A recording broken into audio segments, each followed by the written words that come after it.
Okay guys, pag-usapan natin yung tanong ng ating subscriber or viewer kasi nagtanong siya na sabi niya ay kung citizen na daw ba ako dito sa Japan. So yun yung topic natin, citizen na ba ako sa Japan? Yun kasi yung tanong niya. So pag-usapan natin yung pagiging citizen sa Japan.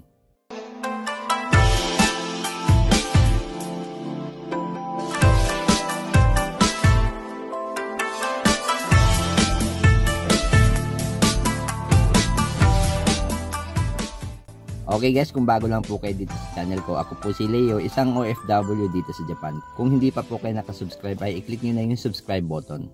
And then i-like nyo rin po yung video na to at saka i-share nyo na rin po. And then mag-comment po kayo sa baba kung mayroon kayong mga katanungan.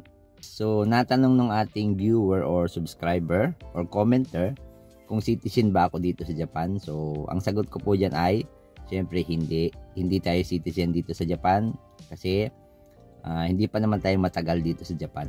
So 6 years pa lang ako na OFW kasi dati naging trainee ako and then ngayon ay hindi na trainee, so mayroon na akong working visa for 6 years, so wala pa akong 10 years.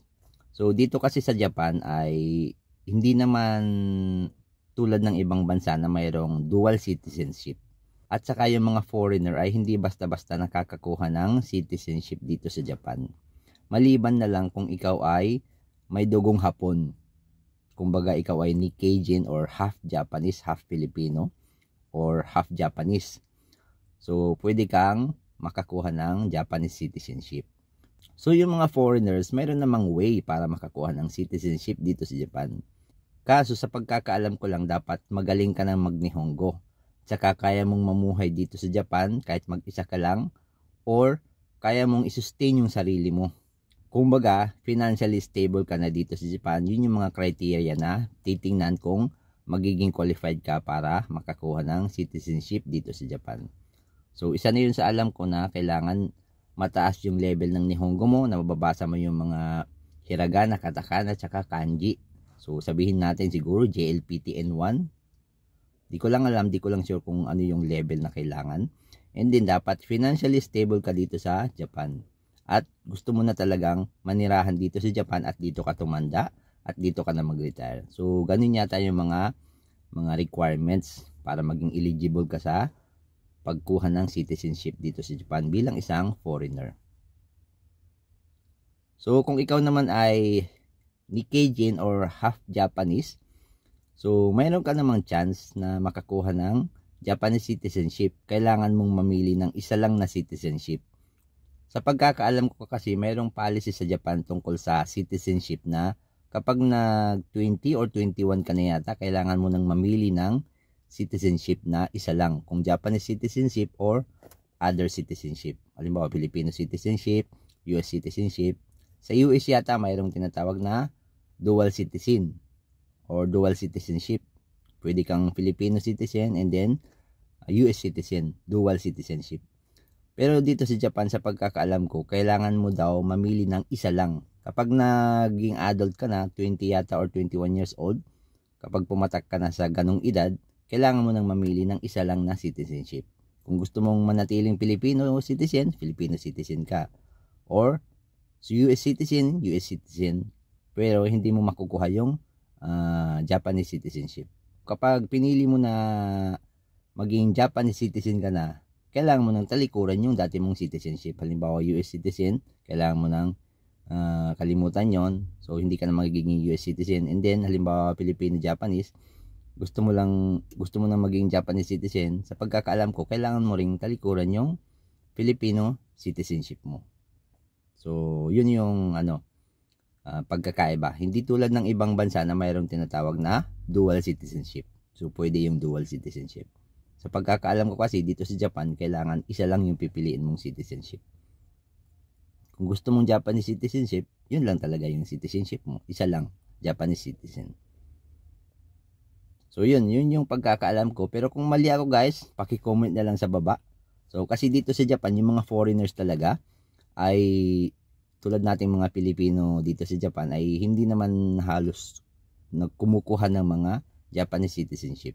Lalo na yung mga mga hindi Nikkei-jin Kasi mga foreigner, mga OFW dito sa Japan ay hindi naman talaga gusto nila na manirahan dito sa Japan, kundi para lang magtrabaho. And then pag nag-retire na sila, ang plano talaga ng mga OFW ay bumalik sa Pilipinas at doon na mag-retire. Dito sa Japan, kumbaga trabaho lang talaga dito ang maganda.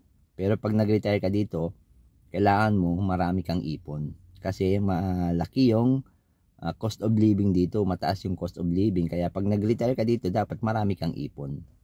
So kung konti lang yung ipon mo, mamumulobi ka lang pag retire mo dito. Kasi kung dito ka magtatrabaho at dito ka magre-retire, yung naipon mo dito, kulang na kulang para sa retirement mo dito. Kaya dito lang talaga sa Japan ay kailangan magtrabaho, mag-ipon, and then mag-save sa Pilipinas, and then pag nag-retire na, uwi na rin sa Pilipinas. So doon talaga yung magandang mag-retire. Kasi dito sa Japan, mahirap, iba kasi yung culture dito. So pag tumanda ka, kailangan mong pumunta sa Rojin home or yung home for the aged. So doon ka pwedeng, so malamang doon ka mapupunta. Pero kailangan mo ng malaking pera din yun. Kasi ibang tao yung mag-aalaga sa iyo. And then, kailangan mo bayaran yung mga nursing doon, mga mag-aalaga sa mga matatanda. So, kukulangin pa rin yung retirement mo kung dito ka magre-retire.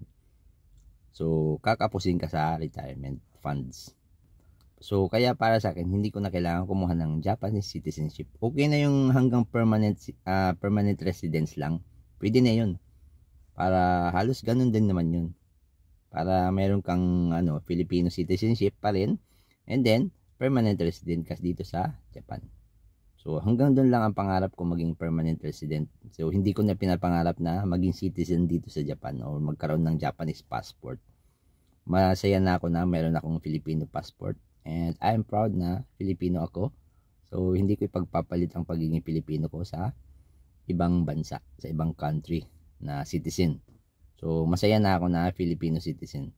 And then, dito sa Japan, talagang maganda lang dito magtrabaho. Pero mag-retire dito, ubos ang pera mo dito. Kasi mataas yung cost of living.